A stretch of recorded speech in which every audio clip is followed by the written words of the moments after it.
Hey there, my wedding planning friends, and welcome back to my channel. If this is your first time here, thanks so much for clicking on my video.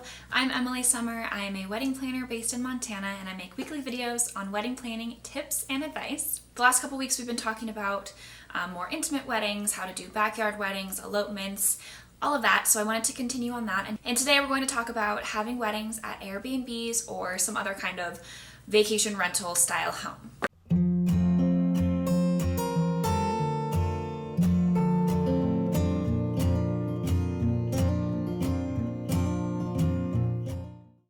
So having a wedding at an Airbnb is going to follow a lot of the similar rules and stuff that we've talked about with having a backyard wedding. However, there's a lot more details and planning and coordination that will go into a Airbnb or VrBO or whatever type of vacation rental style of wedding that you're having. Over the last year, we've seen a rise in popularity over hosting weddings at a vacation rental home. There are a lot of reasons for this, but some of the top reasons to have a wedding at an Airbnb is, for one, it's a great place to host a smaller, more intimate wedding. So if you don't plan on having a ton of people at your wedding and you don't want to rent out a wedding venue or an entire space that is meant for 100, 150 people and have all of this extra room that you don't need, this might be a great option for you. Having a wedding at a vacation rental or a private estate could also be a lot cheaper than renting out a wedding venue as well.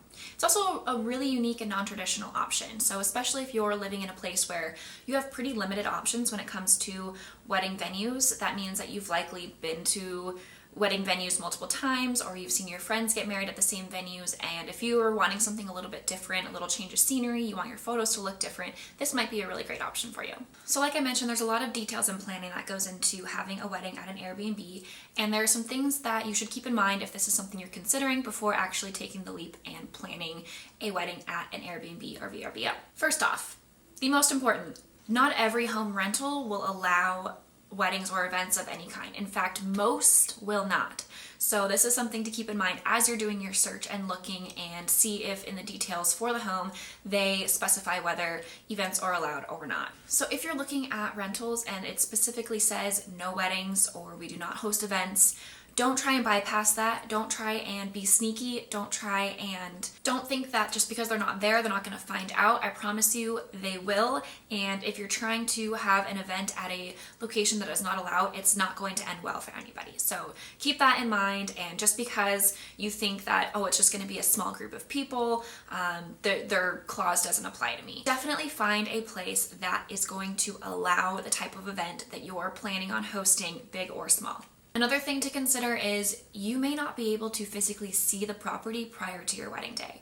Depending on the location of the home rental and whether it's in a town that you live in, or maybe you're trying to plan a destination wedding and having an Airbnb in that destination, you're probably not going to be able to see the space beforehand. So this could make things difficult as far as trying to, scope out the yard, make sure that it's level, make sure that there's enough space for you, make sure that the pictures are actually doing the property justice. That's a big concern. So if you're not able to physically see the location, if you can, maybe somebody in the area that can go look at it for you or talk to the host and see if that's something that's even a possibility. If it's a popular vacation rental, it might be booked up for a long period of time, which means that you won't be able to physically go onto the property if it's being rented by other people. Maybe you can have them send you a video of the space, and that might give you a little bit of a better idea of the space and if it's really true to what the photos are depicting. You also want to be prepared to pay more for the home than what is likely listed on the Airbnb app or VrBO or whatever app you're using. This is because if you're having that communication with the host about what you plan to do with the space, you're going to be paying for more than just an overnight rental. You're going to be paying for the utilization of the home for your event and the capacity that you'll need it for. So don't expect that just because it's listed for $150 a night that you're going to be able to spend $150 and then you've got your wedding venue. You're also going to likely have to do a lot more cleanup than you would at a wedding venue. This is because most wedding venues will have staff that can take care of that for you, or you can pay extra to have them take care of that for you. Likely you won't have to tear down a lot of tables and chairs at a wedding venue, especially if they're provided for you, that sort of thing. At a vacation rental, you're gonna have to clean up everything and leave it essentially the way that you found it. And if this also includes you staying on site as well as a lot of your family, friends, bridal party, whatever it may be, that's a lot of other people that you're also going to have to clean up for, so keep that in mind. Another thing to consider is a pretty big one is the amount of facilities at the space. So we talk a lot about this on the video that I did about backyard weddings, so if you want to go into a little bit more detail about that, I'll link that above, but make sure that you have enough facilities for the amount of people that are going to be there. This includes restrooms, parking, and what is the kitchen like at this place when it comes to your caterers. So making sure that you are thinking through all of those things and having the proper facilities and being prepared for the amount of guests that you plan to have. And the last thing to consider is when you're getting married at an Airbnb or some sort of private estate vacation rental, you're going to have to be bringing everything in yourself. So there's not going to be tables, chairs, linens, lighting, all of that sort of thing that you will find at a wedding venue is not going to be readily available at a rental home. So those are all things you will have to bring in third party. Okay, so once you've taken those things into consideration and decided that you still want to move forward with having an Airbnb or vacation rental style wedding, here are some tips to find the property that's right for you and to ensure a successful Airbnb wedding. So number one, like I mentioned before, make sure you're finding a property that allows events on site. If you're coming across properties that have a really beautiful backdrop or they have a really nice yard, but they specifically say we don't host weddings or we don't host events, just move on. You're not going to convince them otherwise. Potentially, if you plan to have 10 to 15 people and you're just doing a very small gathering, you can always reach out to the host and let them know what you're planning, what you're wanting to do, and see if they might allow it for this particular circumstance. But don't just expect that just because you're having a small gathering that they will allow it. Make sure that you are asking for permission or just moving on entirely to find a location that will allow it. It's also a good idea to look for properties that have other Airbnbs nearby. So this way your guests can have accommodations nearby and you won't have to worry about travel time too much. And especially if you're choosing a place that's a little bit more remote, maybe out of town a little bit, having other nearby locations where your guests can stay at will help with that coordination a lot. Another thing to look for in an Airbnb for your wedding is there a space to get ready? Is there a space that's going to have a lot of nice natural light for your getting ready photos? Is it big enough for you to have whoever you want to be getting ready with you, your bridesmaids, whoever it may be? And also, is there a spot for you to stay overnight, maybe the night before and the night after, so that you can all be on site and get ready together? Also, with Airbnb weddings, like I mentioned before, where your facilities are a little bit limited, including the kitchen, it's a good idea to consider, if this is an option, some sort of mobile catering or bar service. So by mobile catering, that can be like a drop and go catering service or a food truck. This is a good opportunity if the space allows for it to have a food truck for your wedding. And typically, if you're having an Airbnb wedding, you're probably going to be having a smaller guest count, which works great for food trucks. Additionally, there might be some options in the area for mobile bars as well. I've seen beer trucks, I've seen campers that have been turned into bars, which is really cool, and that is a nice way to kind of bring everything in that you need without having to have a full bar setup, which may not be accessible or ready available for you at a vacation rental. Something else you want to consider when you're looking at potential property options is to look at the photo ops and the photo potential. So if there's a really pretty backdrop for your actual ceremony, that's great, but are there other spots on the property to get all your portrait photos? Are there a lot of houses in the background? Is there not a lot of places to get a good variety of backdrops for your portraits? And these are things to consider and also talk over with your photographer as well in case they may be familiar with the area.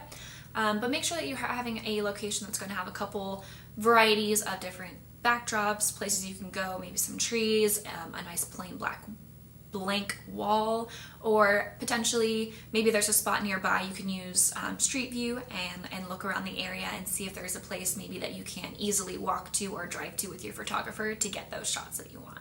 You also want to think about, is this place easily accessible for your vendors?